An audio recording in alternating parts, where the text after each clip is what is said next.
আল্লাহ রাব্বুল আলামিন কোরআনে কারীমের ভিতরে বলে দিয়েছেন, লিল্লাহি মা ফিস সামাওয়াতি ওয়া মা ফিল আরদ। যারা সামান্য একটু রাজত্ব পাইয়া ছোট্ট ছোট্ট একটা দেশের প্রেসিডেন্ট, প্রধানমন্ত্রী, কি হনুরে, এরকম একটা ভাব। আর্মি হাতে, বিডিআর হাতে, পুলিশ হাতে, যা খুশি তাই করি না। আল্লাহ পাক বলছেন, লিল্লাহি মা ফিস সামাওয়াতি ওয়া মা ফিল আরদ। আকাশ আর জমিনের একচ্ছত্র মালিকানা কার?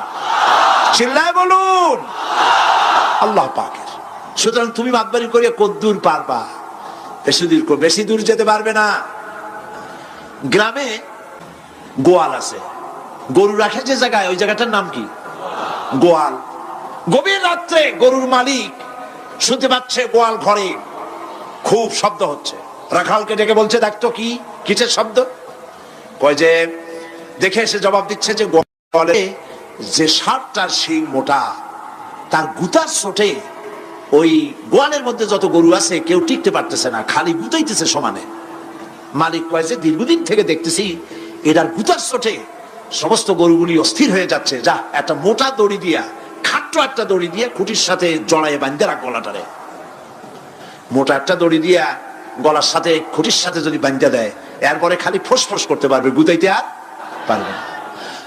ঠিক অনুরূপ ভাবে কোন জনপদ থেকে, কোন দেশ থেকে যখন দেশের মানুষেরা, যখন দেশের নিরস্ত্র মানুষেরা, গরিব মানুষেরা যখন আল্লাহর দরবারে গভীর রাত্রে ফরিয়াদ তোলে, আল্লাহ জুলুমে অত্যাচারে জর্জরিত হয়ে গেলাম, মার খেতে খেতে শেষ হয়ে গেলাম, অত্যাচারে অত্যাচারিত হচ্ছি, চিৎকার মারতে থাকে, আল্লাহ পাক তখন তার নজর দিয়ে দেখেন। আল্লাহ তো দেখতেই থাকেন সব সময়ের জন্য। আল্লাহ পাক কার কারণে এগুলি হচ্ছে, আল্লাহ পাক টের পান। শিং কারো কারো মোটা হয়েছে, আজরাইলকে পাঠায় দেন, যাও খাটো দড়ি দিয়ে বাঁধে থো। খাটো দড়ি কোনটা বুঝছেন? 3 হাত। 3 হাত কবর কোনটা? খাটো দড়ি দিয়ে বাঁধে থো। সুতরাং কত বড় বড় রাজা বাদশা ক্ষমতা এলো, মানুষের উপরে জুলুম করলো, আল্লাহ পাক তার ইন্তেকাম নিয়েছেন। সেই আল্লাহ এখন আর নাই, নাউজুবিল্লাহ। সে আল্লাহ আছেন কিনা? পূর্ণ শক্তিতে বহাল কিনা? হুয়াল হাইয়ুল কাইয়্যুম। এমন অবস্থা নয় যে বাংলাদেশে কি হচ্ছে আর আল্লাহ টের পাচ্ছেন না। কি বলেন?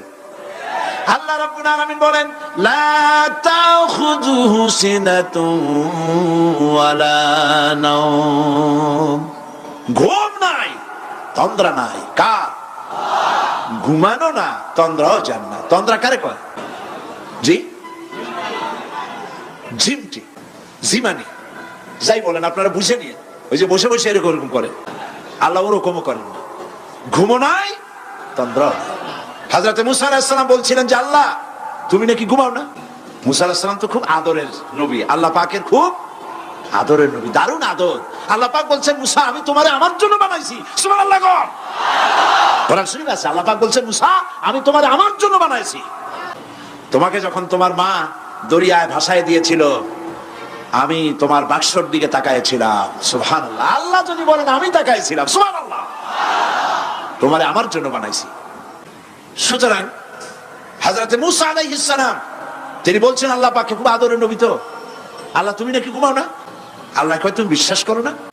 হযরত মুসা আলাইহিস সালাম বললেন, আল্লাহ অবশ্যই বিশ্বাস করি, তবে বুঝি না বিষয়টা কি, বুঝি না কেমনে না ঘুমাই পারে, বুঝি না। আল্লাহ আচ্ছা ঠিক আছে, তুমি যখন বিশ্বাস করছো তখন আর অসুবিধা নেই, বিশ্বাস না করলে মুসিবত ছিল। পয়গম্বর মানুষ, তাকে তো বলতেই হবে বিশ্বাস করি, তবে বুঝি না। আল্লাহ কয় ঠিক আছে, বিশ্বাস যখন করো আমি বুঝাই দেবো। নিয়ে আসো এক গ্লাস পানি। 1 গ্লাস পানি নিয়ে আসলেন, দাঁড়ায় থাকো। মুসা আলাইহিস সালামকে আল্লাহ বললেন পানি নিয়ে দাঁড়ায় থাকো। আর ঘুমের আল্লাহ করলেন মুসারে ধর। মুসা আলাইহিস সালামের ঘুম এসে গেল। ঘুমের আমেজে হাতটা শিথিল হয়ে গ্লাসটা পড়ে ভেঙে চুরমার হয়ে গেল। হযরতে মুসা আলাইহিস সালাম ভয় পেয়ে গেলেন। আল্লাহ পাক শুনাই দিলেন, ভয়ের কোনো কারণ নাই, একটা পরীক্ষার জন্যই দিলাম, তোমার বোঝার জন্যই দিলাম। তুমি যেমন 1 গ্লাস পানি নিয়ে, একটা গ্লাস নিয়ে 1 মুহূর্ত দাঁড়াতে পারলে না, ঘুম আসলো আর হাত থেকে পড়ে গ্লাসটা ভেঙে গেল। মুসারে তুমি বুঝে নাও, তুমি জেনে রাখো, তাম সৃষ্টি জগৎ তোমার আল্লাহ রাব্বুল আলামিনের হাতের মুঠার মধ্যে রয়েছে। আল্লাহ রাব্বুল আলামিন যদি ঘুমায় যান, এই পৃথিবীর আকাশ এবং জমিনের সব ট্রাফিক কন্ট্রোল আল্লাহ পাক নিজেই করেন। যদি তিনি ঘুমায় যান, সব শেষ হয়ে যায়। বাংলাদেশে কি হচ্ছে, পৃথিবীর কোথায় কি হচ্ছে, তা আল্লাহ দেখছেন না? চিল্লায় বলো, দেখছেন না? সে আল্লাহ রাব্বুল আলামিন তিনি পরিষ্কার করে বলছেন, যারা নাকি মুমিন বান্দা তারা অহংকারী হয় না, ক্ষমতায় থাকুক ক্ষমতায় না থাকুক, কোন অবস্থাতেই অহংকারী হতে পারে না। আল্লাহ পাক শোনায় দিয়েছেন, যারা অহংকার করে তাদেরকে পরিষ্কার করে বলেছেন, ওয়ালা তামশি ফিল আরদি মারহান ইন্নাকা লান তাখরিকাল আরদা ওয়া লান তাবলুগাল জিবালা তুলা ওয়ালা তামশি ফিল আরদি মারহান। খবরদার, আমার জমিনের উপরে অহংকারের পথে বড় হেঁটো না। দেখছেন না কত আছে অহংকার করে হাঁটে, জমিনের উপরে জুতা পাই দিয়ে মচ মচ করে হাঁটতে থাকে। ওয়ালা তামশি ফিল আরদি মারহা ইন্নাকা লান তাখরিকাল আরদা। তুমি কি তোমার পদাঘাত দিয়ে আমার জমিনটারে ভাটায় দিতে পারবা? বলেন, পারবে? যদি শক্তি থাকে দাও লাথি, তোমার ঠ্যাং ভাঙবে, মাটির কিচ্ছু। ওয়ালান তাখরিকাল আরদা মা, তুমি আমার এই জমিনটাকে ধসাই দিতে পারবে না। আর ওয়ালান তাবলুগাল জিবালা তুলা, আর পাহাড়ের উচ্চতা লাফ দিয়ে তুমি ছাড়াই যেতে পারবে না। আমার জমিনও ফাটাইতে পারবে না লাথি দিয়া, লাফ দিয়া পাহাড়ের উচ্চতাও ছাড়াই দিতে পারবে না। তো এত লাফাও কেন? কম লাফাও, শক্তি কম দেখাও। আল্লাহ রাব্বুল আলামিন আবার বলেন, وعباد الرحمن الذين يمشون على الأرض هونا। আল্লাহর বান্দা যারা, সত্যিকারের বান্দা যারা, তারা দুনিয়ার বুকে বিনয়ের সাথে হাঁটে, মাথা নিচু করে বিনয়ের সাথে হাঁটে। সুবহানাল্লাহ, আলহামদুলিল্লাহ। তুই আল্লাহর প্রতি ঈমানের সবথেকে বড় লাভ হচ্ছে আত্মমর্যাদা সম্পন্ন বানায়। ঈমান তাকে বিনয় এবং বিনম্র বানায়, অহংকারী বানায় না। আর অহংকার করে তুমি যাবা কই? কদ্দুর ক্ষমতা তোমার? আল্লাহ কোরআন শরীফের বহু আয়াত দিয়ে এই কথাগুলি বলেছেন। আর এটা গেল 2। 3 নম্বরে আল্লাহর উপরে ঈমান আনার, আমি কি বলতেছি বলেন তো দেখি, ফায়দা। আল্লাহর উপরে ঈমান আনার 3 নম্বরের ফায়দা হলো, মুমিন ব্যক্তির মধ্যে বীরত্ব এবং নির্ভীক ভাব তার মধ্যে এসে যায়। সে নিজে মুজাহিদ, সে বীর, সে কাপুরুষ নয়। সুবহানাল্লাহ। আল্লাহর উপর ঈমানের কারণে বীরত্ব এবং নির্ভীকতার প্রশিক্ষণ তার মধ্যে তৈরি হয়ে যায়। কারণ মানুষের সবচেয়ে বড় ভয় হলো মউতের। বলেন তো দেখি, বড় ভয় কিসের? বলেন সবাই। আর যারা বললেন না, তাদের মউতের কোনো ভয় নেই। মউতের ভয় আছে কিনা? আছে। কিন্তু ভয় করে যাবেন কই? ভয় তো সেইটারে করা যায় যেটাকে ভয় করে এড়ানো যায়। এখন মৃত্যুকে ভয় করে আপনি কি এড়াইতে পারবেন? পারবেন? আল্লাহ পাক বলছেন, মুমিন নির্ভীক হবে, বীরত্বে পরিপূর্ণ হবে, কাপুরুষ হবে না, মউতের ভয়তে পালায়ে বেড়াবে না। আল্লাহ পাক বলছেন, কুল ইন্নাল মাউতাল্লাযীনা তাফিররুনা মিনহু ফাইন্নাহু মুলাকীকুম। মরণ থেকে পালাও তুমি, মরণ তোমায় লইবে ঘিরি, যদিও সুদূর আকাশ পানে, লুকাও সেথায় লাগিয়ে সিঁড়ি। এ মহারোগের চিকিৎসক নাই, নাই সে ঔষধ জগতে, খুঁজিয়া কাতর হইলে কি হবে, পারিবে না তারে ফিরাতে। মৃত্যু যখন তোমার এসে যাবে, তোমাকে মউতের হাত থেকে কেউ রেহাই দিতে পারবে না। মৃত্যু তোমার হবেই। সুতরাং মউত যখন হবে, তখন তাকে ভয় করে তো কোনো লাভ নাই। আর মৃত্যু কোথায় হবে, কখন হবে, আমরা কেউ জানি না। জানেন? ওমা তাদরি নাফসুম বিআইয়ি আরদিন তামুত। কোন মাঠে, কোন ময়দানে কখন মউত হবে কারো জানা নাই। এই গত নভেম্বর মাসের শেষ দিকে আমি লন্ডন সফর করেছিলাম। এক ভাইয়ের কাছে শুনলাম, আমি অবাক হয়ে গেলাম। তিনি পত্রিকায় দেখে আমাকে বলেছেন, এক লোক 8 তালা বিল্ডিং এর ছাদের উপরে পড়ে গেছে। 8 তালা বিল্ডিং এর ছাদের উপর থেকে পড়িয়া তার কিছু হয় না, হাত পাও ভাঙে নাই, মরেও না, খালি কিছু চামড়া টামড়া ছিঁড়ে গেছে। তাড়াতাড়ি অ্যাম্বুলেন্স আসছে, অ্যাম্বুলেন্সে তাকে নিয়ে গেছে, হসপিটালে নিয়ে যাবে চামড়াগুলো সেলাই করে দেওয়ার জন্য। অ্যাম্বুলেন্সে উঠাইয়া তাড়াতাড়ি অ্যাম্বুলেন্স আসছে, দরজা যেভাবে লাগাইছে দরজাটা ভালোভাবে লাগে নাই। দেখেন নাই মাইক্রোবাসে বা অ্যাম্বুলেন্সে অনেক সময় দরজা এরকম মারার পরে অনেক সময় লাগে না, যার জন্য ড্রাইভার বলে যে দরজাটা ভালো করে লাগায় নেন, ঠিক না? দরজাটা ভালো করে লাগে নাই। সামনে চলতে গিয়ে এই গাড়িটার ব্রেক কষতে হয়েছে ড্রাইভারের কোনো কারণে।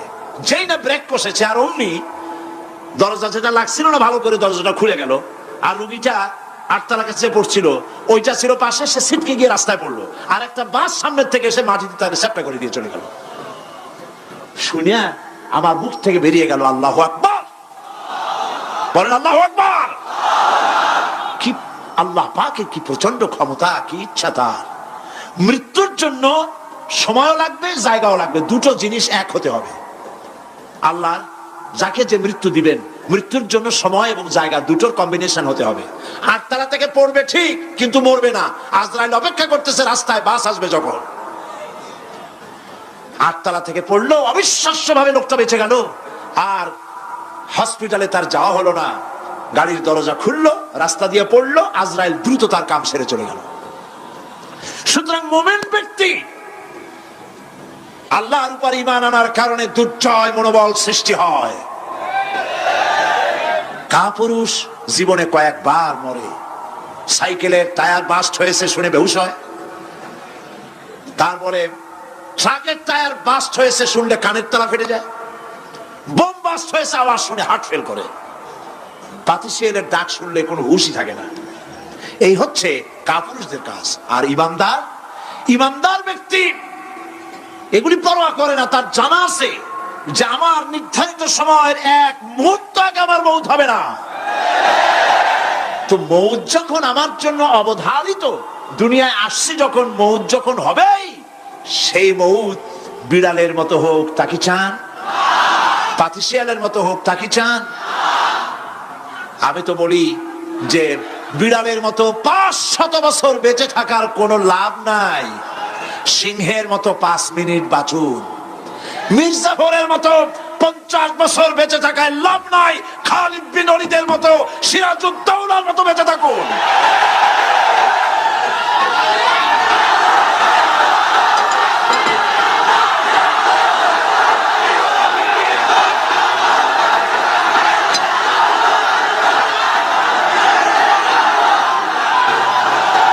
বসেন, আপনারা যদি দাঁড়ায় যান তাহলে আমি করবো কি? বসেন বসেন। সেই জন্য এই ক্ষণস্থায়ী জীবনকে কেন সেই অনন্ত সুখময় জীবনের জন্য উৎসর্গ করে দেব না, যা আল্লাহর কাছে পাওয়া যাবে কিয়ামতের দিন। দেখেন, মৃত্যু হওয়া উচিত মুসলমানদের, শাহাদাতের মৌত হওয়া উচিত। কি মৌত হওয়া উচিত? আল্লাহকে আজকে প্রাণ খুলে বলি, আল্লাহ জীবন তো নিবাই, সুতরাং জীবন যখন নিবা, মৌতটা শাহাদাতের মৌত তুমি আমাদের দান করে দিও। কাপুরুষের মতো মরতে চাই না, শাহাদাতের মৌত চাই। সুবহানাল্লাহ বলেন, আমিন বলেন। মুমিন ব্যক্তি তার বড় ফায়দা, সে সাহসী হয়। সুবহানাল্লাহ বলেন। দেখেন বুখারী শরীফের হাদিস, যুদ্ধের জন্য, বদরের যুদ্ধ, হুজুর সাল্লাল্লাহু আলাইহি ওয়াসাল্লাম সৈন্যদেরকে রিক্রুট করছেন, কিন্তু কথা বলতে গিয়ে রাসূল করিম সাল্লাল্লাহু আলাইহি ওয়াসাল্লাম দাওয়াত দিচ্ছেন, কিন্তু মনে মনে চিন্তাও করছেন যে সামান্য কিছু লোক, অস্ত্রপাতি কম, এই জিহাদের অবস্থাটা তারা কিভাবে নেবে। একজন যুবক সাহাবী দাঁড়ায় গেলেন, তার নাম মিকদাদ রাদিয়াল্লাহু তাআলা আনহু।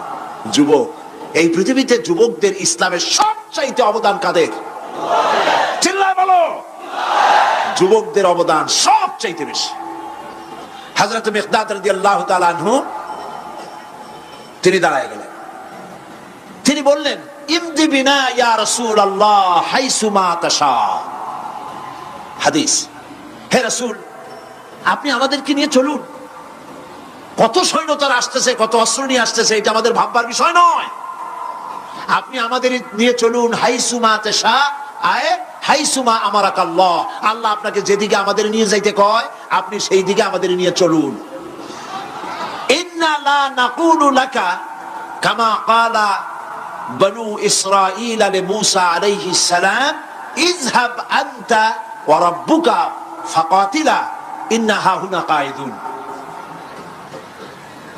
অর্থাৎ হে রাসূল, আমরা বনী ইসরাইলের মতো বলবো না।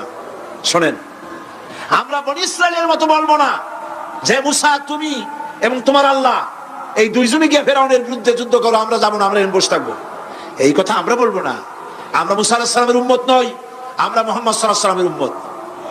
বরং আমরা বলবো বাল ইযহাব আনতা ওয়া রাব্বুকা ফাকাতিলা ইন্না মাআকুমা মুকাতিলুন। বরং আমরা বলবো আপনি চলুন, আমরা আপনার সাথে আল্লাহর হুকুম মাফিক লড়বো, জিহাদ করব। ততক্ষণ পর্যন্ত মা দামাত আইনুম মিন্না তাতাররাফ, যতক্ষণ পর্যন্ত আমাদের চোখের পাতা নড়তে থাকে ততক্ষণ আপনার সাথে থেকে কাফেরের বিরুদ্ধে লড়াই করে যাব। জীবনের পরোয়া তারা করেন নাই, জীবনের পরোয়া করেননি। হুজুর সাল্লাল্লাহু আলাইহি ওয়াসাল্লাম দারুণ ভাবে খুশি হয়ে গেলেন। হুজুর হেজিটেট ফিল করছিলেন যে এই সামান্য কিছু লোক, অস্ত্র নাই, পাতি নাই, এতগুলি লোকের বিরুদ্ধে যুদ্ধ করতে যাবে। যুবকের মুখে এই কথা শুনে হুজুর দারুণ খুশি হলেন। আল্লাহর নবী বললেন কুমু বিনা ইলা জান্নাতিন জান্নাতুন আরদুহা কারদিস সামাওয়াতি ওয়াল আরদ। ও সাহাবীরা, তোমাদের মনোভাব যখন এই, তোমাদের মানসিকতা যখন এই, চলো আমার সাথে বেহেশতের দিকে, সেই জান্নাতের দিকে যেই জান্নাত আল্লাহর আকাশ আর জমিনের চাইতে অনেক প্রশস্ত। চলো আমার সাথে বেহেশতে, সুবহানাল্লাহ, চলো আমার সাথে জান্নাতে। ফাকামা উমাইর বিন হামাম ওয়া কানা ইয়াকুলু তামার। হযরত উমাইর নামক একজন যুবক দাঁড়ায় গেলেন এবং তিনি হাতে কতগুলি খরমা ছিল, সেই খরমাগুলি তিনি চিবোচ্ছিলেন। রাসূলুল্লাহর বক্তৃতা শুনতেছিলেন আর খরমা চাবাচ্ছিলেন। খরমা চাবান, বিচিগুলি ফেলে দেন, এভাবে করতেছেন, হাতে কতগুলো খরমা। হযরতে উমাইর বলছেন ওয়াকালা বাহ বাহ, অর্থাৎ আই আযামাহু আই আহসানাহু। হে রাসূল, আপনি কি সুন্দর কথা বললেন। আপনার সাথে লড়াই করতে যাব কাফেরদের বিরুদ্ধে, সেই লড়াই করলে এমন বেহেশত পাবো যে বেহেশত হবে আকাশ আর জমিনের চাইতেও প্রশস্ত। তাহলে ওয়াল্লাহি হাত্তা আকুলাহুন্না ইন্নাহা লাহায়াতুন তাবিলা, তাহলে আমার হাতে যে খরমাগুলি আছে এই সমস্ত খরমাগুলি খেতে গেলে কিন্তু অনেক সময় লেগে যাবে। এত সময় বেহেশতে যাওয়ার জন্য আমি তো তর সহ্য করতে পারবো না। ফারামা বিহিন্না, হাতের সব খরমা ফালাই দিলেন, যুদ্ধে ঝাঁপায় পড়লেন। অনেকক্ষণ কাফেরদের বিরুদ্ধে লড়াই করে হযরত উমাইর শাহাদাত বরণ করলেন। রাসূলুল্লাহ তার লাশের কাছে গিয়ে আঙ্গুল দিয়ে ইশারা করে বললেন ইন্নাকা মিন আহলিহা। উমাইর, তুমি যেই বেহেশতে যাওয়ার জন্য খরমাগুলি খাওয়ার সময় পাচ্ছিলে না, তাড়াতাড়ি করে খরমাগুলি হাত দিয়ে ফেলে দিয়েছিলে, আমি আল্লাহর রাসূল, আমি সাক্ষ্য দিচ্ছি অবশ্যই আল্লাহ সেই জান্নাত তোমার জন্য অবধারিত। মুমিন ব্যক্তি সে কখনো মৃত্যুর ভয়ে উদ্দেশ্য হাসিল থেকে চুপ করে বসে থাকে না। সে ভয় করে কেবলমাত্র কাকে? সে মৃত্যুর ভয়, মৃত্যু হবেই এবং আমার জন্যে বিশ্বাস রাখতে হবে। আমার জন্যে যদি কোনো বুলেট এর উপরে আমার নাম লেখা থাকে, পৃথিবীর সমস্ত মানুষ আমাকে পাহারা দিয়ে সেই বুলেট থেকে আমাকে রক্ষা করতে পারবে না। আর যদি কোনো বুলেটে আমার নাম লেখা না থাকে, সারা পৃথিবীর সমস্ত মানুষ বৃষ্টির মতো গুলি বর্ষণ করলেও একটি গুলিও আমাকে বিদ্ধ করতে পারবে না। এটার নাম হলো ঈমান। এটার নাম কি? এই ঈমান পেলাম কোথায়? কোথায় পেলাম? কোরআন শরীফে। কোথায় পেয়েছি? আল্লাহ রাব্বুল আলামিন বলেন ওয়ামা হুম বিদাররিনা বিহি মিন আহাদিন ইল্লা বিইজনিল্লাহ। একথা সুস্পষ্ট, আল্লাহর অনুমতি ব্যতিরেকে বান্দার কোনো ক্ষতি সাধন কেউ করতে পারে না। জোরে বলেন সুবহানাল্লাহ। কেউ কারো কোনো ক্ষতি করতে পারবে না। যেটা ক্ষতি যদি কিছু থাকে কিসমতে, ওটা তো মুকদ্দার ছিল, তকদির ছিল, সেটাই হবে, এর বাইরে কিছুই হবে না। সুতরাং মুমিন ব্যক্তি সে সাহসী হবে, সে কখনো চিন্তা করবে না মৃত্যুর ভয়ের। উদ্দেশ্য হাসিলের জন্য হয় শরীরের পতন, না হয় মন্ত্রের সাধন, ডু অর ডাই, সে আল্লাহর জন্য তার জীবন দিতে প্রস্তুত থাকবে। কারণ আল্লাহ রাব্বুল আলামিন বলেছেন ইন্নাল্লাহা আশতারা মিনাল মুমিনিনা আনফুসাহুম ওয়া আমওয়ালাহুম বিআন্না লাহুমুল জান্নাহ। আল্লাহ পাক বলেন আমি আমার মুমিনের জান আর মালকে আমি খরিদ করে নিয়েছি, বিনিময়ে আমার বান্দাকে আমার জান্নাত দান করে দিয়েছি। জোরে কোন সুবহানাল্লাহ। মুমিনের জান আর মালকে নিয়েছেন, বিনিময় কি দেবেন? জান্নাত দান করে দিবেন। এটা হলো মুমিনদের আল্লাহর প্রতি ঈমান আনার জন্য 3 নম্বরের কোয়ালিটি। 4th নম্বরে আল্লাহর উপর ঈমান আনলে 4 নম্বরের যে ফায়দাটা, সে ফায়দা হচ্ছে আশাবাদ এবং মানসিক প্রশান্তি। আল্লাহর প্রতি একটা নির্ভরতা এবং আশার সৃষ্টি হয়ে যায়, সে কখনো নিরাশ হয় না। কারণ একটা মানুষ পাপ করলো, চুরি করেছে, ডাকাতি করেছে, জেনা করেছে, হত্যা করেছে, শয়তানি করেছে, বদমাশি করেছে, সব করেছে। এখন শয়তান তাকে ওয়াসওয়াসা দিতে পারে। সেই জন্য আল্লাহ রাব্বুল আলামিন বলেছেন, লা তাকনাতু মির রাহমাতিল্লাহ, বান্দারে আমার রহমত থেকে নিরাশ হয়ে যেও না। আল্লাহর রহমত, বান্দা তোমার গুনাহ কতটুকু? তোমার গুনাহ যদি হয় পাহাড় সমান, আমার রহমত আকাশ সমান। তোমার গুনাহ যদি হয়ে যায় আকাশ সমান, তাহলে আমার রহমত তো আমার আরশে আজিমকে ছাড়াই গেছে। সুবহানাল্লাহ, সুবহানাল্লাহ বলুন। সুতরাং মুমিন বান্দার এই আশা থাকে। গুনাহ মানুষে করেই, গুনাহ করা স্বাভাবিক। আল্লাহ পাক বলেছেন, যে ব্যক্তি গুনাহ করে আর এরপরে আমার কাছে মাফ চায়, আমি তাকে ক্ষমা করে দেই, মাফ করে দিই। সুবহানাল্লাহ। সুতরাং ইমানদার লোকদের আশা হয়, দুরারোগ্য ব্যাধি তাকে ধরেছে, সে হতাশ হবে না, মরে যাওয়ার জন্য প্রতীক্ষায় সে সময় গুনবে না, বরং তার মনের মধ্যে আশার সঞ্চার হবে, আমার রোগ আল্লাহ ভালো করে দিতে পারেন না? আমাদের জাতির পিতা কি নাম কি? হযরত ইব্রাহিম আলাইহিস সালাম। কোরআন শরীফের ভিতরে তার কথা আল্লাহ পাক কোট করে দিয়েছেন। আমাদের জাতির পিতা হযরত ইব্রাহিম আলাইহিস সালাম বলেছেন, আল্লাযী খালাকানি ফাহুয়া ইয়াহদিন। আল্লাহ তিনি আমাকে সৃষ্টি করেছেন, তিনি আমাকে রাস্তা দেখান। ওয়াল্লাযী হুয়া ইউতঈমুনি ওয়া ইয়াসকিন। আর আমি যখন ক্ষুধার্ত হই তিনি আমাকে খাওয়ান, যখন তৃষ্ণার্ত হই তিনি আমাকে পান করান। ওয়া ইযা মারিতু ফাহুয়া ইয়াশফিন। আর যখন আমি অসুস্থ হই, রোগাক্রান্ত হই, আল্লাহ রাব্বুল আলামিন তখন আমাকে রোগ মুক্ত করে দেন। সুবহানাল্লাহ। আমার অসুখ হলে কে রোগ মুক্ত করেন? সুতরাং দীর্ঘস্থায়ী কোন রোগ হয়েছে, মুমিন হতাশ হবে না। মুমিন হতাশ হবে না। হতাশ হয় কেবলমাত্র কাফের। হতাশ হয় কে? মুমিন কখনো হতাশ হয় না। হতাশ হয় ইমানের পরিপন্থী কাজ। আল্লাহ পাক বলেছেন, লা তাকনাতু মির রাহমাতিল্লাহ, আমার রহমত থেকে মায়ুস হয়ো না। দেখেন হযরত আইয়ুব আলাইহিস সালামের কত বড় রোগ হয়েছে, শরীর পোকায় ধরেছে, জর্জরিত হয়েছে, দুর্গন্ধ হয়েছে, গ্রামের লোকেরা তাকে বের করে দিয়েছে, স্ত্রী পুত্র পরিজন সব চলে গিয়েছে। এমনকি জিহ্বায় যখন পোকা ধরল, হযরত আইয়ুব আলাইহিস সালাম আল্লাহ রাব্বুল আলামিনের দরবারে ফরিয়াদ করলেন, আন্নী মাসসানিয়াদ-দুররু ওয়া আনতা আরহামুর রাহিমিন। আয় আল্লাহ, আমি অসুস্থ হয়ে পড়েছি, আমি রোগাক্রান্ত হয়েছি, আর তোমার নাম রহমান রহিম, তুমি আমাকে রোগ মুক্ত করো। হযরত আইয়ুব আলাইহিস সালাম আল্লাহর দরবারে ফরিয়াদ করলেন, রব্বুল আলামিন সারা শরীরে পোকায় জর্জরিত হয়ে গেছে, এখন আমার জিহ্বায় পোকা ধরেছে, মাবুদ গো আমি তোমার কাছে ফরিয়াদ করি, আমার জিহ্বায় পোকা দিও না, কারণ জিহ্বাটাও যদি নষ্ট হয়ে যায় তাহলে তোমার মতো আল্লাহর জিকির আমি কি দিয়া করব। হযরত আইয়ুব আলাইহিস সালাম আল্লাহ পাকের কাছে যখন এ ধরনের ফরিয়াদ জানালেন, রব্বুল আলামিন তাকে তার রোগ মুক্ত করে দিলেন, তার স্ত্রী পুত্র সব আল্লাহ রব্বুল আলামিন ফিরাইয়া দিলেন। সুবহানাল্লাহ। সুতরাং মুমিন ব্যক্তি, কোরআন শরীফে সব আছে, কোরআনের মতো শ্রেষ্ঠ ওয়াজের কিতাব পৃথিবীতে আর শুধু বোঝার দরকার। বিপদে যত বড় বিপদ আসুক, কোন বিপদে মুমিন ধৈর্য হারাবে না। হযরত ইয়াকুব আলাইহিস সালামের ছেলে ইউসুফ আলাইহিস সালামকে যখন তিনি হারায় ফেললেন, তিনি অধৈর্য হয়ে গেছিলেন নাকি? অধৈর্য হন নাই। কারণ আমি আমার বক্তৃতার সূচনায় বলেছি, আমরা কল্যাণ বুঝি না, অকল্যাণও বুঝি না। কোন বিপদ আসলে পরে আমরা হয়রান হয়ে যাই, কিন্তু বিপদের মধ্যে কল্যাণ আছে আমরা তা বুঝতে পারি না। কথা বুঝে আসছে? হযরত ইউসুফ আলাইহিস সালামকে কুয়ার ভিতরে ফেলে দেওয়া হলো। 11 ভাই মনে করেছে কুয়ার ভিতরে ফেলে দিয়া ইউসুফ আলাইহিস সালামকে মেরে ফেললাম, কিন্তু তারা বোঝে নাই আসল কামটা কি হয়েছে। এটা তো কুয়া নয়, এটা একটা টানেল, এটা একটা সুড়ঙ্গ। একদিকে কেনান হলো তার এক মুখ, ওই সুড়ঙ্গের এক মুখ হলো কেনানে।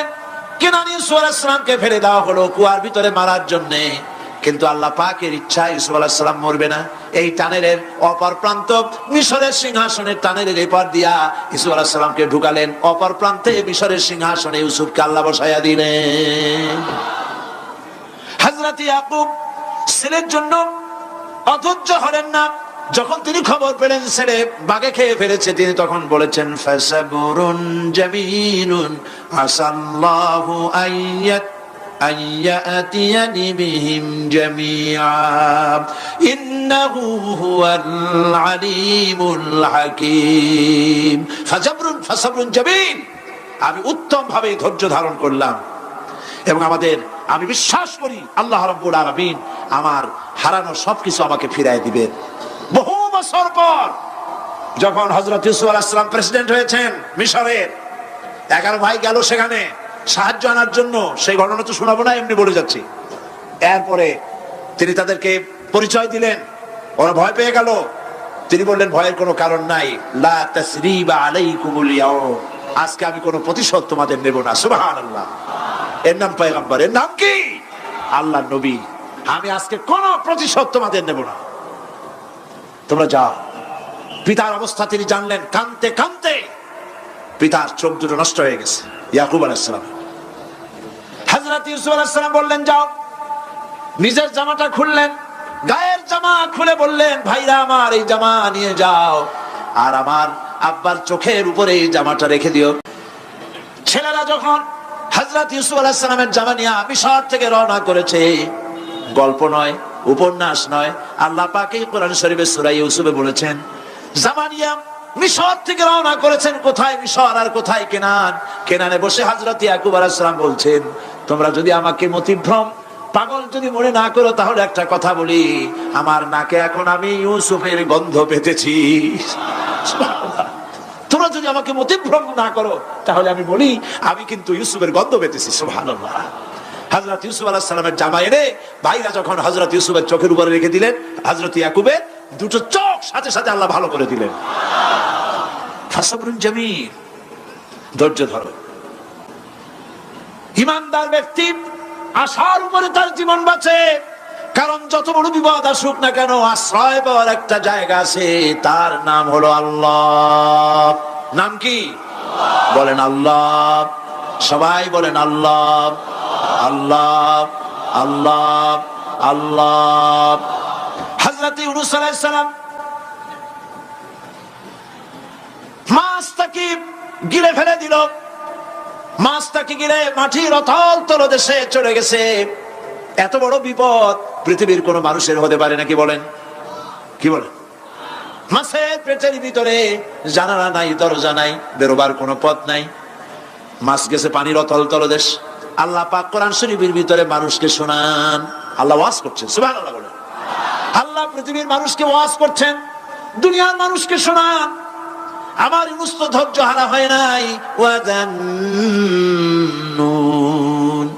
ইয যাহাবা মুগাদিবান ফাযান্না আন লান নাকদিরা আলাইহি فنادى في الظلمات أن لا إله إلا أنت سبحانك إني كنت من الظالمين ফানাদা ফিজ যুলুমাত, জমায়ে কাসীর, ত্রিবিধ অন্ধকারের ভেতর থেকে হযরত ইউনূস আলাইহিস সালাম চিৎকার মারলেন। মাছের পেটের অন্ধকার, পানির অন্ধকার, রাতের অন্ধকার, ত্রিবিধ অন্ধকারের ভেতর দিয়ে মাছের পেটের মধ্য দিয়ে ইউনূস আলাইহিস সালাম চিৎকার মারলেন। অধৈর্য হন নাই, হার্ট ফেল করেন নাই। তিনি বলছেন, পড়েন আমার সাথে, লা ইলাহা ইল্লা আনতা সুবহানাকা ইন্নী কুনতু মিনাজ জালিমিন। তুমি ছাড়া কোনো ইলাহ নাই, কোনো পোষ্য নাই, মাবুদ নাই। তোমার পবিত্রতা ঘোষণা করছি, আমি জালিমদের অন্তর্ভুক্ত হয়ে গেছি। ইউনূস আলাইহিস সালাম যখন কাঁদতেছিলেন, আল্লাহ রাব্বুল আলামিন সেই কান্না শুনেছিলেন কিনা? বলেন, শুনছিলেন কিনা? শুনতে পেয়েছিলেন কিনা? পানির ভিতরে কেউ শুনে নাই, মাছের পেটের ভিতরে ইউনূস আলাইহিস সালাম কিভাবে চিৎকার করছেন মাছের পেটের ভিতরের আওয়াজ পানির ভিতরে কেউ শোনে নাই, জমিনের কেউ শোনে নাই, অন্তরিক্ষে কেউ শোনে নাই, সাত আকাশের ভিতরে কেউ শোনে নাই, কিন্তু আরশে আজিমের মালিক আল্লাহ রব্বুল আলামিন শুনতে পেয়েছেন। সঙ্গে সঙ্গে রব্বুল আলামিন জবাব দিলেন, ফাস্তাজাবনা লাহু ওয়া নাজ্জাইনাহু মিনাল গাম্মি ওয়া কাযালিকা নুনজিল মুমিনিন। পড়েন, فاستجبنا له ونجيناه من الغم وكذلك ننجي المؤمنين। আমি ইউনূসের ডাকের জবাব দিলাম। কে বলতেছেন? বড় করে বলেন, কে বলছে? আল্লাহ। সুবহানাল্লাহ। আপনারা কি ভয় পাইছেন? ভয় পেয়েছো মুসলমান? আল্লাহ রাব্বুল আলামিন বলেন, আমি আমার ইউনূসের ডাকের জবাব দিলাম। শুধু জবাব দেই নাই, আমি ইউনূসকে তার মাছের পেটের ভিতর থেকে বাঁচাই দিলাম। মাছের পেটের মধ্যে বেদনা শুরু হয়ে গেল, এমন বেদনা হয়েছে মাছ এখন বমি না করে পারে না। কথা বুঝতে পেরেছি? মাছ এখন বমি না করে পারে না, পানির উপরে মাছ ভেসে উঠলো। আল্লাহ কোরআন শরীফের ভিতরে বলছেন, মাছ সাতরায়া কিনারায় চলে গেল, ইউনূস আলাইহিস সালামকে বমি করে ফেলে দিল। ইউনূস আলাইহিস সালাম বেঁচে গেলেন। আল্লাহ পাক বলেন, শুধু ইউনূসকে বাঁচাইলাম না, বরং আমি সকলের জন্য আশার বাণী শোনাই, শোনো মুমিনেরা, ওয়া কাযালিকা নুজিল মুমিনিন। মুমিন বান্দা যারা, যত বড় বিপদ আসুক আমারে ডাকো, আমি বিপদ দিয়ে বাঁচাই দেব। সুবহানাল্লাহ। বিপদ থেকে আমি বাঁচাই দেব। আল্লাহ পাক বলেছেন, ফাইন্না মাআল উসরি ইউসরান, ইন্না মাআল উসরি ইউসরা। জেনে রাখো, দুঃখ এবং কষ্টের পরে রয়েছে সুযোগ সুবিধা, আর অসচ্ছলতার সাথে রয়েছে উদার সচ্ছলতা। যত বড় বিপদ আসছে, এই বিপদের পরে আল্লাহ পাক তার গোলামদের উপরে রহমত নাজিল করবেন ইনশাআল্লাহ। সুতরাং ইমানদার লোকেরা, তাদেরকে আল্লাহ পাক বলছেন, কোনো ভয় নাই, কোনো চিন্তা নাই, যত বড় বিপদে পড়ো আমারে ডাকো, আমি ডাকের সাড়া দিয়ে দেব। সবাই আল্লাহরে ডাকেন, সুবহানাল্লাহ ওয়ালহামদুলিল্লাহ লা ইলাহা ইল্লাল্লাহ।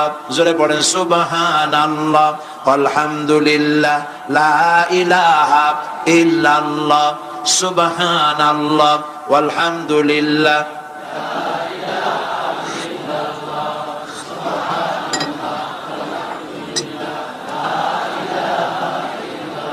লা ইলাহা ইল্লাল্লাহু মুহাম্মাদুর রাসূলুল্লাহ। আল্লাহর উপর ঈমান আনলে যত ফায়দা হয়, এত ফায়দা দুনিয়ায় কোথাও নাই। সুবহানাল্লাহ। আল্লাহর উপর ঈমান আনার ৫ম নম্বরের ফায়দা কয়টা বলছি? 5টা বলছি। আপনাদের অসুবিধা হচ্ছে নাকি? তাড়াতাড়ি শেষ করতেছে। 6টা বলবো। এ হলো ৫ম নম্বর। তারপর আমরা দোয়া করব। দোয়ার দরকার আছে কিনা এই সময়? ৫ম নম্বরে আল্লাহর উপর ঈমান আনলে পরে আরেকটি বড় ফায়দা, সেটা হলো কঠিন এবং কঠোর বিপদে আল্লাহ পাক তার মধ্যে অবিচলতার এবং ধৈর্য ধরার তৌফিক দিয়ে দেন। সুবহানাল্লাহ। যত বড় বিপদ আসুক, সেই বিপদে মুসিবতে আল্লাহ পাক মুমিনদেরকে আল্লাহর উপরে নির্ভরতা শিখায় দেন। সুবহানাল্লাহ। কারণ মুমিনদের জানা আছে যে ইমানদারদের বিপদ নতুন কিছু না, একেবারে আদম আলাইহিস সালাম থেকে শুরু হয়ে আসছে। ঠিক কিনা? আদম আলাইহিস সালাম বিপদ হয় নাই? আদম আলাইহিস সালাম বিপদ কি? শয়তান। তার বিপদ কি? শয়তান ছিল বিপদ। প্রত্যেক নবীর সময় মানুষের নবীদের কষ্ট দিছে, দেয় নাই? বিশ্বকবি ইকবাল বলেছেন, সাথী জাকা রহা হ্যায় अज़ल से ता इमरोज, साथी जाका रहा है अज़ल से ता इमरोज, चरागे मुस्तफा भी से शरारे बुलहबीस। আগমন কাল থেকে শুরু করে মুহাম্মদ সাল্লাল্লাহু আলাইহি ওয়াসাল্লামের চারাগকে, নূরকে, ঈমানকে, ইসলামকে নিভায় দেওয়ার জন্য আবু জাহেলের গোষ্ঠীরা চিরকাল চেষ্টা করেছে। সব চেষ্টা কর্পূরের মতো উড়ে গেছে, মুহাম্মদ সাল্লাল্লাহু আলাইহি ওয়াসাল্লামের চারাগ টিম টিম করে জ্বলতে রয়েছে। আল্লাহ পাক বলছেন ইউরিদুনা লিইউতফিউ নূরাল্লাহি বিআফওয়াহিহিম ওয়াল্লাহু মুতিম্মু নূরিহি ওয়ালাউ কারিহাল কাফিরুন। ওরা চায় মুখের ফু দিয়া, কারা? কাফেরেরা, ইসলাম সহ্য করতে পারে না যারা, ওরা চায় মুখের ফু দিয়া আমার আলোটাকে নির্বাপিত করে দেবে। আল্লাহ পাক বলেন ওয়াল্লাহু মুতিম্মু নূরি, আমি আমার নূরকে পূর্ণতা দান করব, তাতে কাফির বেঈমানদের মনের ভিতরে যত জ্বালা হোক, যন্ত্রণা হোক, ওদের কলজা যত পুরুক, ইসলাম তার বিজয় পতাকা নিয়ে উঠবে, কেউ ঠেকাতে পারবে না। আল্লাহ রাব্বুল আলামিন, আল্লাহ পাক বলছেন ওয়াকাযালিকা জাআলনা লিকুল্লি নাবিয়্যিন আদুওয়াম মিনাল মুজরিমিন, আর এমনি করে আমি সকল নবীর শত্রু বানিয়েছি সব পাপিষ্ঠ অপরাধ প্রবণ লোকদের। শুনছেন কথা? শোনেন নাই? আল্লাহ পাক বলছেন দুনিয়ার সব নবীদের, তাদের জন্য আমি শত্রু বানাইছি কাদেরকে? যারা সব থেকে বেশি পাপিষ্ঠ অপরাধ প্রবণ, এরা হচ্ছে নবীর দুশমন। এরা সব নবীদের সাথে দুশমনি করেছে। আজও দেশের আলেমদের সাথে দুশমনি করে সবচাইতে বড় পাপিষ্ঠরা। এটা কোরআন। এটা কি? কোরআন। জোরে বলেন এটা কি? আল্লাহ রাব্বুল আলামিন বলছেন ওয়াকাযালিকা জাআলনা লিকুল্লি নাবিয়্যিন আদুওয়াম মিনাল মুজরিমিন, সব পাপীরা, পাপিষ্ঠরা আমার দ্বীনের দাওয়াত যারা দেয় তাদেরকে জীবনের দুশমন মনে করে। কেন? শোনেন, আমি কার ওয়াজ শোনাচ্ছি? কার ওয়াজ শোনাচ্ছি? আমার আল্লাহর ওয়াজ। অপরাধটা কি? নবীদের বিরুদ্ধে, নবীর ওয়ারিস, ওয়ারাসাতুল আম্বিয়া কারা? তো তাদের বিরুদ্ধে তাদের অপরাধটা কি? তাদের অপরাধ সম্পর্কে আল্লাহ নিজে বলেন وَمَا نَقَمُوا مِنْهُمْ إِلَّا أَنْ يُؤْمِنُوا بِاللَّهِ الْعَزِيزِ الْحَمِيدِ। এদের বিরুদ্ধে অ্যাকশন নেওয়ার আর কোনো অপরাধ ওদের নাই। ওদের একমাত্র অপরাধ, ওরা আল্লাহর জমিনে আল্লাহর আইন প্রতিষ্ঠা করতে চায়। এটাই হচ্ছে একমাত্র। এই অপরাধে নবীদের শাস্তি হয়েছে। নবীরা মার খেয়েছেন, সাহাবায়ে কেরাম মার খেয়েছেন। আমরা তো সাহাবায়ে কেরামের জুতার ধুলার সমানও নই। সুতরাং এগুলি আমাদের পাওনা। এই রক্তের বিনিময়, জীবনের বিনিময় আল্লাহ পাক তার দ্বীনকে প্রতিষ্ঠা করবেন ইনশাআল্লাহ। হযরতে খাব্বাব, বুখারী শুনুন, বুখারীর হাদিস। আমি কোনো কথা বানিয়ে বলি না।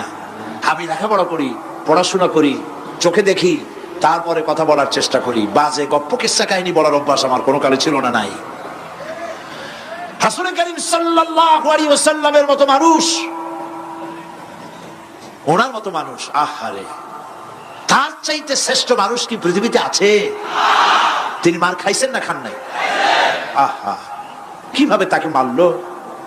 গলায় চাদর দিয়ে পেঁচাইয়া আছাড় মেরে ফেলে দিয়ে তারপরে তাকে প্রহার করা হয়েছে। আবু জাহেল মেরেছে, বেহুশ হয়ে গেছেন হুজুর। হযরত হামজা তখনও কাফের ছিলেন। শিকার থেকে ফিরে এসে মুহাম্মদ সাল্লাল্লাহু আলাইহি ওয়াসাল্লামের অবস্থা দেখে পায়ের রক্ত মাথায় উঠে গেছে। আপন ভাইয়ের ছেলে, আর এমন ছেলে। চলে গেলেন আবু জাহেলের বাড়ি, বললেন আবু জাহেল, তুই নাকি মুহাম্মদ সাল্লাল্লাহু আলাইহি ওয়াসাল্লাম মারছিস, কেন মারলি? তিনি তো ভালো কথাই বলেন, সব সময় বলেন সত্য কথা বলো, মানুষের উপকার করো, এতিমকে আশ্রয় দাও। এত সুন্দর সুন্দর ভালো ভালো কথা বলেন, তার মতো ভালো মানুষ তো দুনিয়ায় দেখি নেই। মারলি কেন? তুই কি মনে করছিস যে আব্দুল্লাহ মারা গেছে বলে এতিম হয়ে গেছে মুহাম্মদ সাল্লাল্লাহু আলাইহি ওয়াসাল্লাম?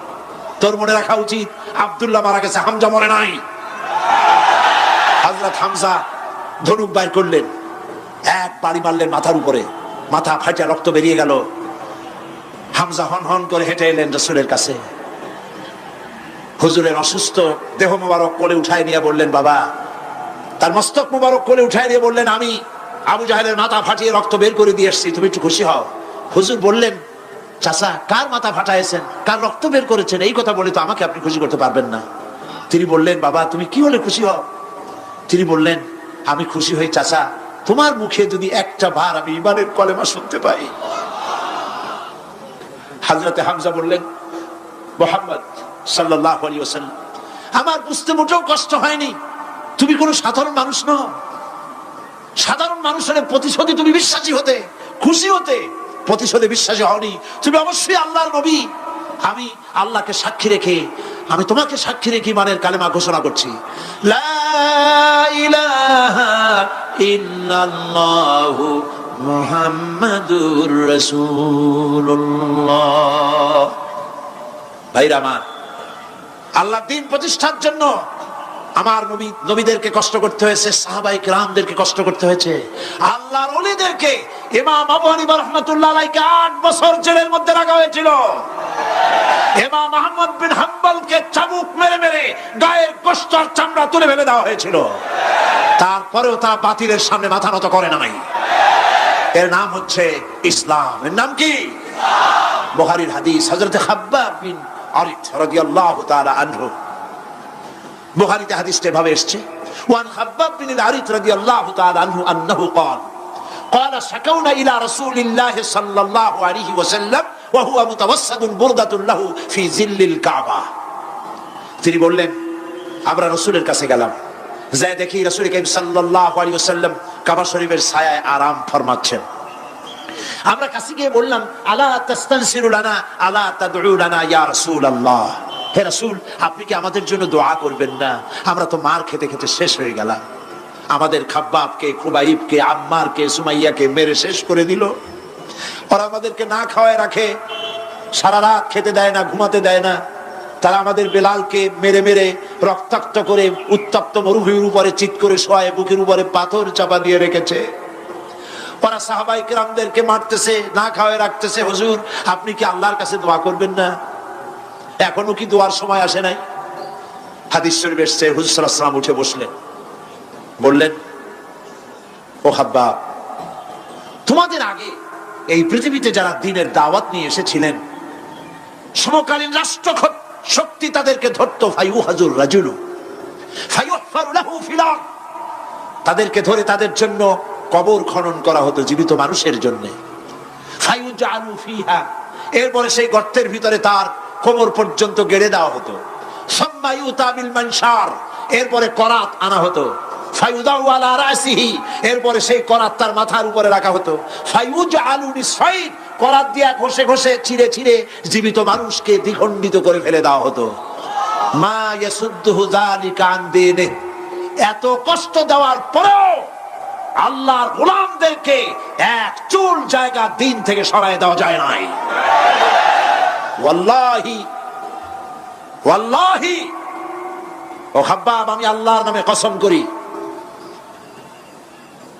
লাইতামান্নাল্লাহু হাদাল আমরা হাত্তা ইয়াসিরু রাকিবু মিন সানআ ইলা হাদরামাউত, আমি আমার আল্লাহর নামে কসম করি। কে কসম করছেন?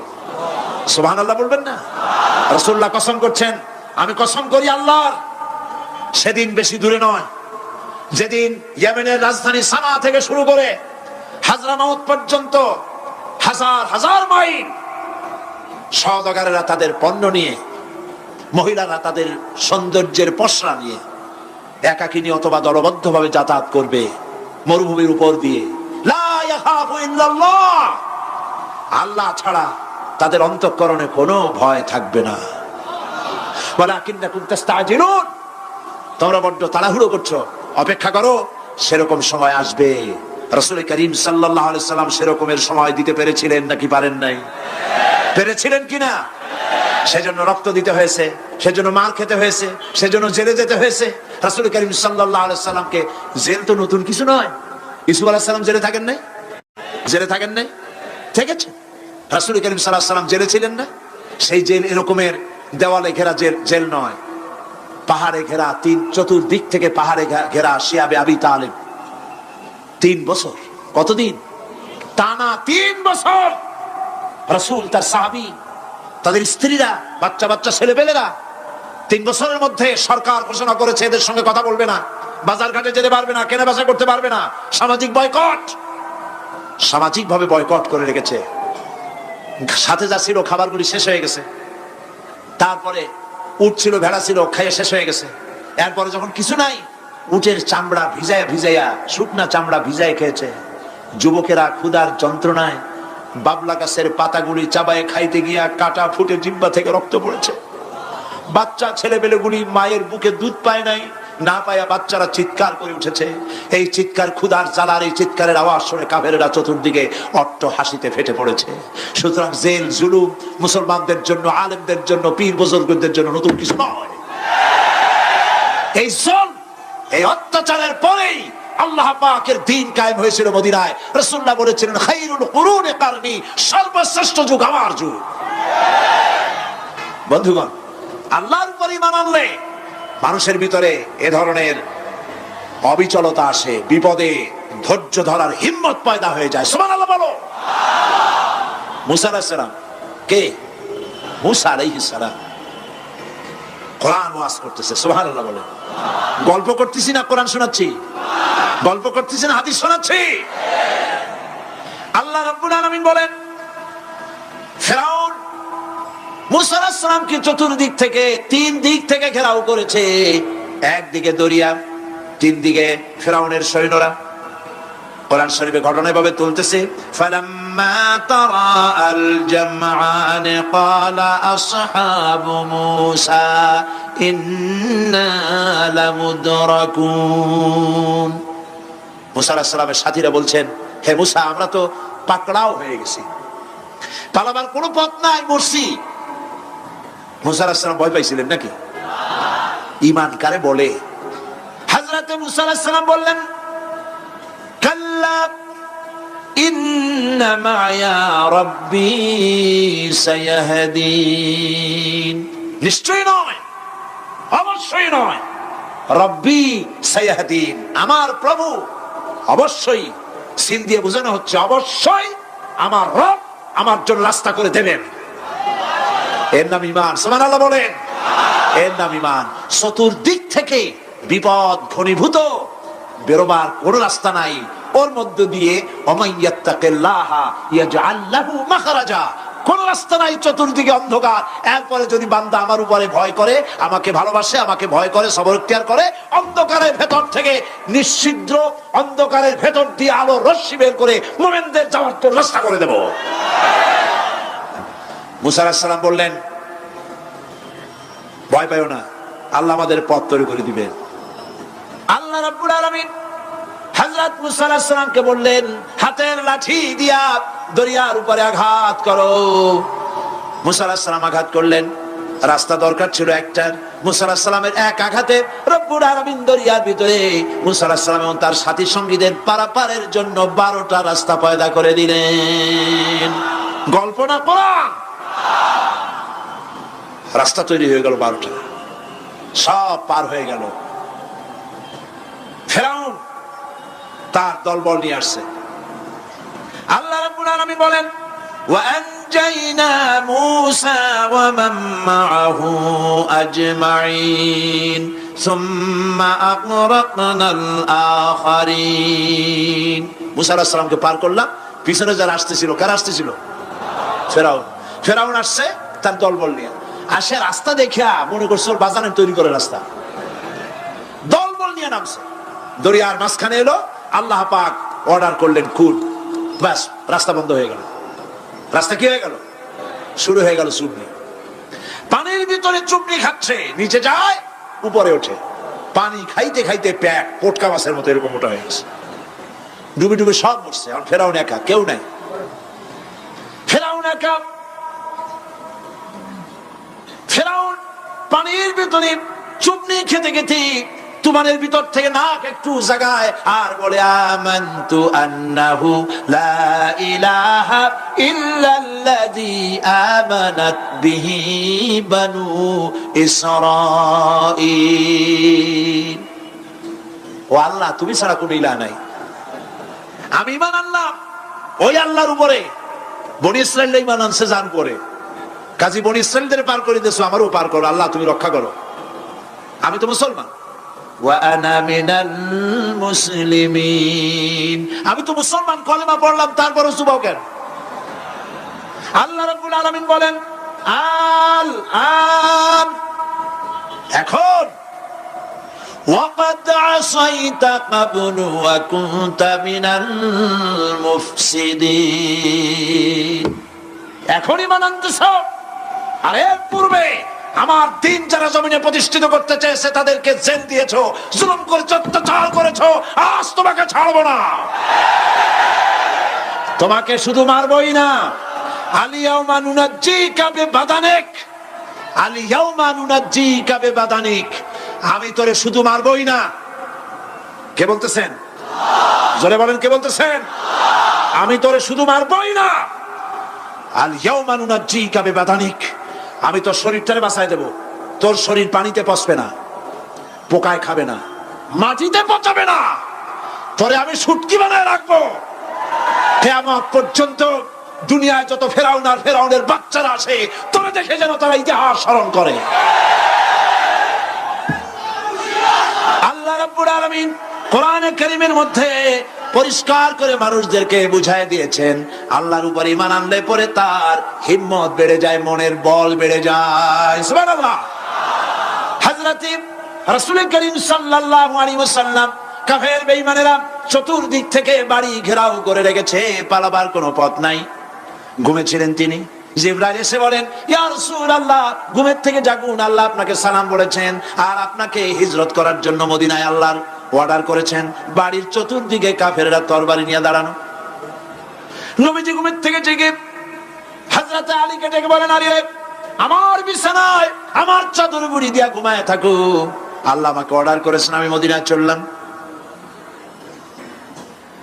হযরত আলী হুজুরের দিকে তাকায় বলেন, ইয়া রাসূলুল্লাহ, আপনার বিছানায় আপনার চাদর মুড়ি দিয়ে আমি ঘুমায় থাকবো, সকালবেলায় কাফের বেঈমানেরা এই ঘরের মধ্যে প্রবেশ করে আপনার কম্বলের নিচে আমারে দেখে তারা মোহাম্মদ মনে করে আমারই তারা কেটে কেটে টুকরা টুকরা করে দেবে। আমার কোনো আপত্তি নাই, কোনো ভয় নাই, কোনো চিন্তা নাই, কোনো দুঃখ নাই, বরং আমার মনের মধ্যে এটাই তৃপ্তি হবে যে আমি আলীর জীবনের বিনিময়ে আল্লাহ নবী দুনিয়ায় বেঁচে থাকেন। নবীজি ঘরের থেকে বেরোলেন, চতুর্দিকে দেখেন কাফের বেঈমানেরা দাঁড়ানো, শত শত কাফের, হাতে তরবারি। হুজুর সাল্লাল্লাহু আলাইহি ওয়াসাল্লাম এক মুষ্টি বালু হাতে নিলেন, এক মুঠো বালু হাতে নিয়ে ফু দিয়া বালুগুলো ছেড়ে দিলেন। ঘরের চতুর্দিকে যত কাফের ছিল সবগুলির চোখের মধ্যে বালি ঢুকে গেছে। চোখের মধ্যে যদি বালি ঢোকে তাহলে কি মজা লাগে না? দুই হাত দিয়া সমানে ঘষা শুরু করছে কাফেরেরা, দুই চোখ আঙ্গুল দিয়া ঘষাঘষি করছে। এই ফাঁক দিয়া নবীজি বেরিয়ে গেলেন, একটা কাফেরও দেখে নাই নবী কোথায় গেলে। আল্লাহ পাক পরবর্তী সময়ে নবীজিকে শোনায় দিলেন, ওয়ামা রামাইতা ইয রামাইতা ওয়ালাকিন্নাল্লাহা রামা। নবী, আপনি নিক্ষেপ করেন নাই যখন আপনি নিক্ষেপ করছিলেন, আপনি তো শুধু ধুলাগুলো ধরে এমনি ছাড়ছেন। ঘরের চতুর্দিকে সমস্ত কাফেরদের চোখে বালি পৌঁছে দেওয়ার দায়িত্ব আমার কুদরত গ্রহণ করেছিল। নবীজি হযরত আবু বকরের বাড়িতে এলেন, দরজায় দাঁড়িয়ে নক করেছেন, ভেতর থেকে আওয়াজ এলো। হুজুর বললেন, ইয়া আবু বকর। হযরত আবু বকর পিছন থেকে দরজার মধ্য থেকে ঘরের মধ্য থেকে জবাব দিলেন, লাব্বাইকা ওয়া সাদাইকা ইয়া রাসূলুল্লাহ। হুজুর প্রশ্ন করলেন, আবু বকর, গভীর রাত্রে জিবরাইল আমারে ঘুম থেকে জাগাইলো, তোমারে জাগাইলো কে? এক ডাকে উঠলা কেমনে? হযরত আবু বকর বলেন, ইয়া রাসূলুল্লাহ, আপনি আমারে নিয়ে হিজরত করবেন বলেছিলেন, আমি চিন্তা করেছি না জানি কত রাত্রে নবীজি আসেন, আর আমার দরজায় দাঁড়ায়া নবীজি আমারে ডাকবেন, আমি থাকবো শুইয়া, বেয়াদবি হয়ে যাবে। এই জন্য বিছানায় না ঘুমায়া আপনার পবিত্র জবানের ডাক শোনার জন্য এত রাত ধরে এই দরজার সঙ্গে দাঁড়ায়া দাঁড়ায়া ঘুমাইতেছিলাম। নবীজি হযরত আবু বকর রাদিয়াল্লাহু তাআলা আনহুকে সঙ্গে করে নিয়া মদিনার পথ পরিহার করে মেসফালার মধ্য দিয়ে যারা হজে গেছেন দেখে আসছেন, মেসফালা জাবালে কেদোয়া, মেসফালার উপর দিয়া জাবালে কেদোয়ার উপর দিয়া আরো একটা পাহাড় পাড়ি দিয়া জাবালে সুরে চলে গেলেন। সন্ধ্যা হয়ে গেল, ফজর হয়ে কি বলে ফজরের রক্ত হয়ে গেল। হযরত আবু বকর বলেন, ইয়া রাসূলুল্লাহ, পালাবার উপায় নাই, ধরা পড়ে যাব, তাড়াতাড়ি চলেন গুহার মধ্যে ঢুকি। তবে পাহাড়ে গুহা, সাপ থাকতে পারে, বিচ্ছু থাকতে পারে, আমি আগে ঢুকি, কোনো বিপদ হয় আমার উপরে হয়ে যাক, আল্লাহর নবী সুস্থ থাকুক। হযরত আবু বকর কি মহব্বত, নিজের জীবনের চাইতে রাসূলের মহব্বত বেশি, সুবহানাল্লাহ। এই জন্য নবীজি বলেছেন, ও আমার সাহাবীরা, तमाम পৃথিবীর সমস্ত মুমিনের ঈমান যদি এক পাল্লায় রাখা হয়, আর একা আবু বকরের ঈমানটা যদি আরেক পাল্লায় রাখা হয়, তোমরা দেখতে পাবে तमाम পৃথিবীর মুমিনের ঈমানের তুলনায় একা আবু বকরের ঈমানের পাল্লাটা ভারী হয়ে গেছে। হযরত আবু বকর গুহা সাফ করে হুজুরকে ডাকলেন, হুজুর ভিতরে ঢুকলেন, বলেন, আবু বকর, সারা রাতের একটা বিরাট অংশ হাঁটছি, পাহাড় বেয়েছি, কষ্ট হয়েছে, তুমি একটু বসো, তোমার উপরে মাথা রেখে আমি একটু ঘুমায় যাই। হুজুর ঘুমায় গেলেন। হযরত আবু বকর লক্ষ্য করলেন গুহার গায়ে অনেকগুলি ছিদ্র, এই ছিদ্র দিয়ে বড় বড় সাপ বেরোতে পারে, বিচ্ছু বেরোতে পারে, পাহাড়ে কি বেরোয়, ভয় পেলেন তিনি জামা ছিঁড়ে ছিঁড়ে, চাদর ছিঁড়ে ছিঁড়ে গর্তগুলি বন্ধ করতে লাগলেন। কয়েকটা গর্ত বন্ধ করা গেল না, কাপড় শেষ। এবার তিনি নিজের পা দিয়া গর্ত বন্ধ করে বসে আছেন। বিষধর এক সাপ বহু চেষ্টা করেছে বেরোবার, কোন পথ না পেয়ে ছিদ্র পথে বেরিয়ে এসে হযরত আবু বকরের পায়ের উপরে দংশন করেছে। হযরত আবু বকর বিষের যন্ত্রণায় চোখ দিয়ে পানি পড়ছে, চোখের পানি দেখে রাসূলুল্লাহ ঘুম ভেঙে গেল। ঘুম ভেঙে হুজুর দেখেন হযরত আবু বকরের চোখে পানি। হযরত রাসূল জিজ্ঞেস করেন, আবু বকর কাঁদো কেন? বাড়ির কথা মনে পড়লো নাকি? বউ বাচ্চার কথা মনে পড়লো নাকি? কাঁদো কেন? হযরত আবু বকর বলেন, ইয়া রাসূলুল্লাহ, যেই দিন কালেমা পড়ে ঈমান এনেছি, সেদিন থেকে আমার জীবন, আমার স্ত্রী পুত্র পরিজনের চাইতে, আমার জীবনের চাইতে আপনাকে বেশি ভালোবাসি। হুজুর বলেন, কাঁদো কেন? হযরত আবু বকর সাপের দংশনের কথা বললেন, যন্ত্রণায় কাঁদতেছি। হুজুর মুখ থেকে একটুখানি থুতু মোবারক বার করে দংশিত জায়গায় লাগাই দিলেন, যন্ত্রণা বন্ধ হয়ে গেল। হযরত রাসূল বলেন, আবু বকর, যখনই দংশন করেছিল আমার উঠাও নাই কেন? তোমারটা তো কষ্ট করা লাগতো না। হযরত আবু বকর বলেন, ইয়া রাসূলুল্লাহ, সাপের বিষের দংশনের যন্ত্রণায় কষ্ট করেছি, আমার কলিজাটা যদি জ্বলে পুড়ে জর্জরিত হয়ে যেত, রাসূলুল্লাহ আরাম ফরমাচ্ছিলেন, আমি সেই আরামে বিঘ্ন ঘটাতে পারতাম না। ইত্তাবসারে কাফির বেঈমানেরা খুঁজতে খুঁজতে, বুখারী শরীফের হাদিসে এসেছে, ওই গুহার কাছে এসে গেছে। এখন কেউ বলে একজন বলে এরই মধ্যে আছে, আর একজন বলে নাই। একজন বলে যদি থাকতো তাহলে উপরে মাকড়াসার জাল কেমনে, কবুতরের ডিম পাড়িয়া সেখানে বসে আছে কেমনে? একজন বলে আছে, আর একজন বলে নাই। হযরত আবু বকর বলেন, হুজুর ভয় পেয়ে গেছি, আমরা তো ধরা পড়ে যাব। হযরত আবু বকর রীতিমতো ভয়তে কেঁদে ফেলে দিলেন। আল্লাহর নবী হযরত আবু বকরকে এই বিরাট বিপদের মধ্যে, এমন গুহা, বসলে পরে মাথা দেখা যায়, শুয়ে হাঁটু উঁচু করলে হাঁটু দেখা যায়, স্বল্প পরিসর, অগভীর ছোট্ট গুহা, আমরা ধরা পড়ে গেছি, উপায় নাই। আল্লাহর নবী হযরত আবু বকরকে কি বলি সান্ত্বনা দিয়েছিলেন, কোরআন শরীফে আল্লাহ পাক তা উঠায় দিয়েছেন, ইযহুমা ফিল গার ইয ইয়াকুলু লিসাহিবিহি লা তাহজান ইন্নাল্লাহা মা'ানা। ও আমার সাথী, ভয় পেও না, আমরা মাইনরিটি নই, আমরাই